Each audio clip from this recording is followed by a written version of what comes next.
এই যে প্রক্রিয়া যেখানে বাংলাদেশ সরকারের তরফ থেকে ফেরত চাওয়া হচ্ছে শেখ হাসিনাকে, যার বিচারের প্রক্রিয়া এখানে চলছে, এবং তার পাশাপাশি ভারত একই সময়ে বলছে যে তিনি কোথায় যাবেন সেটি তার ব্যক্তিগত সিদ্ধান্ত, এবং আবার ভিসার মেয়াদও তারা বাড়াচ্ছেন, সব মিলিয়ে কি আমরা যথেষ্ট করতে পারছি এই গণহত্যার বিচার নিশ্চিত করার জন্য?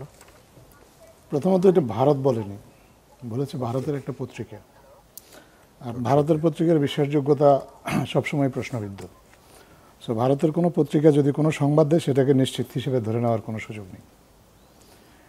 যদি ভারত সরকার থেকে এই ব্যাপারে কোনো আনুষ্ঠানিক বক্তব্য আসে তাহলে বাংলাদেশ সরকারের সেখানে প্রতিক্রিয়া জানানোর সুযোগ থাকে, কারণ এটা কূটনীতিক পর্যায়ে এটা নিয়ে আলোচনা হচ্ছে। বাংলাদেশের পক্ষ থেকে একটা নোট বারবার পাঠানো হয়েছে, ওনাকে ওনাকে যে আদালত ফেরত চেয়েছে সেই বিষয়টা বাংলাদেশ আনুষ্ঠানিকভাবে জানিয়েছে, এবং এটা নিয়ে ভারত আনুষ্ঠানিক একটা প্রতিক্রিয়া দিয়েছে। যদিও প্রতিক্রিয়াটা খুবই সংক্ষিপ্ত ছিল। তারা বলেছে যে তারা বাংলাদেশের অনুরোধটা পেয়েছে, কিন্তু তাদের কোনো সিদ্ধান্ত তারা জানায়নি। এটা ভারতের দিক থেকে আনুষ্ঠানিক যে বক্তব্য, যেটা আমরা জেনেছি। আর একটা জিনিস, ট্রাভেল ডকুমেন্টের যে কথাটা বলা হয়েছে, এটাও ভারত আগে পরিষ্কার করেছে যে ওনাকে ট্রাভেল ডকুমেন্ট দেওয়া হয়েছে। এখন ট্রাভেল ডকুমেন্ট যদি দেওয়া হয় তাহলে এই ট্রাভেল ডকুমেন্টের উপর ভিত্তি করে ওনাকে ভিসা দেওয়া যায় কি যায় না, এই প্রশ্নটা আপনাকে ভারতকে করতে হবে বা ভারতীয় কোনো কর্তৃপক্ষকে করতে হবে। কারণ ওনাকে আদৌ ভিসা দেওয়া হয়েছে কিনা, ভিসা দিলে সেই ভিসার মেয়াদ কতদিন ছিল সেটা কিন্তু ভারত একবারের জন্য আনুষ্ঠানিকভাবে কাউকে কোনো কিছু জানায়নি। সো ভারতের সিদ্ধান্ত কি ওনার ব্যাপারে, এটা যতক্ষণ পর্যন্ত না ভারতের সরকারের কাছ থেকে কোনো বক্তব্য আসছে, আমরা আসলে ততক্ষণ পর্যন্ত এই বিষয়টাকে নিশ্চিত হিসেবে ধরে নিতে পারছি না। আমরা শুধু বাংলাদেশ সরকারের পক্ষ থেকে যে বক্তব্যটুকু আমরা বলতে পারি সেটা হচ্ছে যে বাংলাদেশ সরকার ভারতকে একটা নোট বারবার পাঠিয়েছে। আইন অনুযায়ী বন্দি বিনিময় চুক্তি আছে বাংলাদেশের সাথে ভারতের, এবং এই চুক্তির অনুসারে ওনাকে বাংলাদেশ ফেরত চেয়েছে। বাংলাদেশের আদালত থেকে ওনাকে ফেরত আনার একটা নির্দেশনা আছে। আগে একটা মামলায় ওনার বিরুদ্ধে গ্রেপ্তারি পরোয়ানা জারি করা হয়েছিল, এখন নতুন করে আরেকটা মামলায় গ্রেপ্তারি পরোয়ানা জারি করা হয়েছে। আর তাছাড়া বাংলাদেশে একটা প্রবল জনমত আছে ওনাকে ফিরিয়ে আনার ব্যাপারে এবং বিচারের মুখোমুখি করার ব্যাপারে, এবং এই জনমতের প্রতি বাংলাদেশ সরকার শ্রদ্ধাশীল, এবং সেই জনমত প্লাস আদালতের নির্দেশনা ইত্যাদি কারণে বাংলাদেশ সরকার ভারতের কাছে ওনাকে ফেরত চেয়েছে, এবং এই বিষয়ে ভারত বাংলাদেশের যে অনুরোধ সেটা পেয়েছে। এর বাইরে আর কোনো আনুষ্ঠানিক বক্তব্য জানায়নি, এবং এর বাইরে আসলে সরকারের দিক থেকেও আমাদের নতুন করে কোনো কিছু বলার নেই।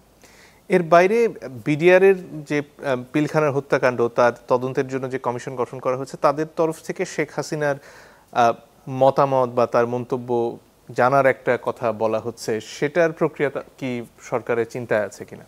সেটা যেহেতু সরকারের পক্ষ থেকে একটা তদন্ত কমিশন করা হয়েছে, এবং তদন্ত কমিশনের কাজটা স্বাধীনভাবে করার সুযোগ দেওয়া হয়েছে, সরকার এখানে হস্তক্ষেপ করছে না বা হস্তক্ষেপ করার কোনো প্রয়োজনও মনে করছে না। তদন্ত কমিশন যেটা উপযুক্ত মনে করবে তারা সেই উপযুক্ত তাদের চাহিদা অনুযায়ী বা তাদের প্রয়োজন অনুযায়ী তারা যেটা ভালো মনে করবে সেটাই তারা করবে।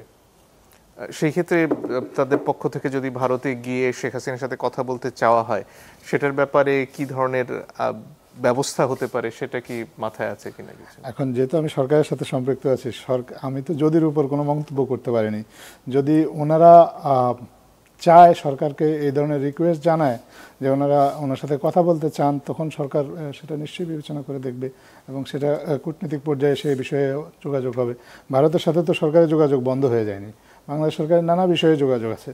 শুধুমাত্র যে শেখ হাসিনার বিষয় তা না, ভারত বাংলাদেশের বৃহত্তম প্রতিবেশী, ভারতের সাথে বাংলাদেশের অনেকগুলো ইস্যু আছে। এই প্রত্যেকটা ইস্যুতেই বাংলাদেশ সরকার নিয়মিত ভারতের সাথে যোগাযোগ রাখছে কূটনীতিক পর্যায়ে। তো এই ইস্যুটাও যদি সামনে আসে এবং যদি কমিশন থেকে এ ধরনের কোনো রিকোয়েস্ট আসে, তখন সরকারের যারা সংশ্লিষ্ট দায়িত্বশীল আছে তারা নিশ্চয়ই ভেবে দেখবেন। জি, ধন্যবাদ।